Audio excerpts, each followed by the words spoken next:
Many people ask me with the work that I do with children to explain the details of how cranial problems and how misalignments of the spine can affect the different things that we see with babies and how adjusting can affect that.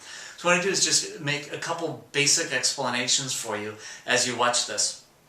Now, this is presupposing you understand that the idea of what's called a subluxation or a misalignment of the spine can occur, particularly in the birth process. The idea when a baby is born, the doctors oftentimes will do a procedure where they are clearing the shoulders and they're pushing down on the edge of the skull as they push down. This bone called the mastoid process isn't developed, so it's right at the atlas, and that can cause a misalignment or put stress on the upper neck spine. That misalignment then, if the body can't clear it out on itself, then creates an interference. So with a misalignment of that top vertebra called the atlas will misalign. With that then goes a purple bone on here. This bone here is called the occiput. It's at the base of the skull, but the occiput then will also misalign. The big hole that is in that occipital bone is where the base of the brainstem is, respiratory centers, those types of things. So there's a misalignment of the atlas that affects the occiput. Well, connected to the occiput, the purple bone, is a yellow bone here. That bone is called the sphenoid bone. That sphenoid bone makes up the back of the eye sockets. And this is where you'll see babies where they have one eye bigger than the other, that type of thing, where the pup eye, where they'll open one eye when they first look at. Sometimes it'll balance out, but many times you'll notice you'll see more white around the color of the eye on one eye more than the other. That's with the sphenoid bone. Now, also attached on the back side of the sphenoid bone, there's these two little hooks that are right here. Off of those bones, coming up here to the soft palate, is muscles that help regulate the soft palate.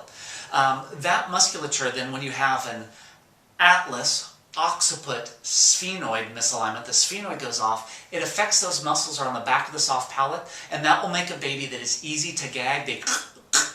When they go to nurse, they'll spit it out, but they want it, so they'll pull it back in, but they gag and spit it back out again. That will end up stripping the nipples of the mother and making for bleeding or sore nipples or breast on that woman. Many times then, those babies will also favor one breast than the other. And I also joke that babies don't favor a breast. There's not like one side makes vanilla and one side makes chocolate. They both make the same thing, so a baby should have a nursing experience equal on both sides. What that comes from many times is because of the misalignment of the upper neck that affects the occiput and that sphenoid. That will cause a baby to have a head tilt. Okay, so instead of the head being level like this, it'll tilt to the side. With the tilt comes rotation. So for the baby, when it has that head tilted and rotated, that takes the stress off of the neck, off the subluxation, and they're fine. If they go to put their head straight or square, it puts more stress on all of the structures. They don't like it, they cry, so they tilt their head and have it rotated. That is what will cause these babies to develop flat spots on their skull, because they're always having their head tilted off to a side.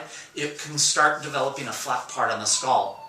The other part with that is when you have that baby that is the tilted and rotated, when they go to nurse on one side, it will be easy and comfortable for them. Well, when you have to go to the other side, their head has to turn the opposite direction, and it makes it difficult. So they will pull off, and that's again where they will pull the nipple and strip the nipple as well. The other thing that's important with this, and it's harder to see on the skull, but inside the eye sockets, there's a yellow bone connected that goes this white, and then this purple bone. Well, there's an opening right here that is the drainage for the lacrimal duct. You'll get babies that will have a clogged tear duct because of this atlas, occiput, sphenoid affecting these other bones, and you'll see a chronic congestion of the lacrimal ducts. Also, that comes off the connection between the occiput and the sphenoid is there is openings for the cranial nerves. One of the nerves that comes out of there is the vagus nerve that will go all the way down into the small intestines, can have effects on the small intestines and also gut and digestion and the valves associated with that. The other aspect of this too, again, misalignment of atlas with the occiput, with the sphenoid, it connects to the aquabone, the maxillary bone that's here, that will also affect in terms of having babies that have a high palate, that are noisy nursers. So when they nurse, you hear they suck and they make a lot of noise because they're losing suction and they get a lot of air and they get gassy. So all of these pieces are all connected, from the atlas, the occiput, the sphenoid, and the other cranial associations.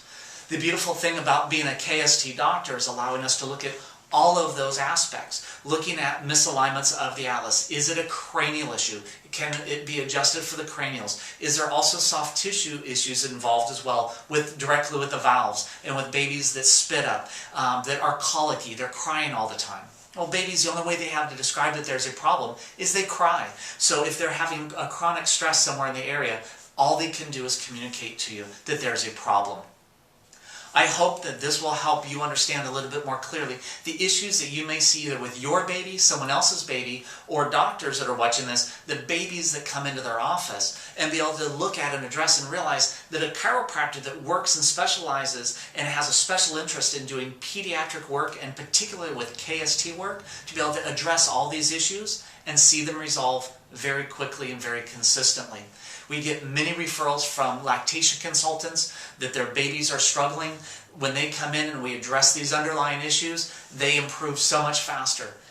It's just the way it is. So if you have any questions at all, I would encourage you to contact a KST doctor in your area.